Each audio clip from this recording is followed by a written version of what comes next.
этой остановке. Ты чё, я попутал или чё? Чё? Ты чё, блядь, а, не катанный? Сколько ты нахуй ехал? 50. Надо 200 ехать, ты чё? Дядя, ты чё? Ты чё ты пристегнутый, а?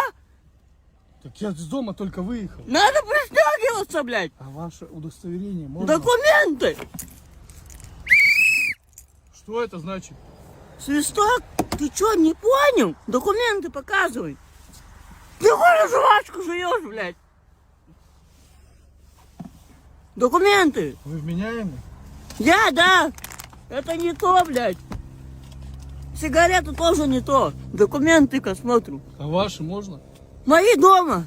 Ты чё, блядь, не понял, блядь? Понял, понял. Все, еще раз не будешь катан, я приеду. Разберусь, блядь, с тобой.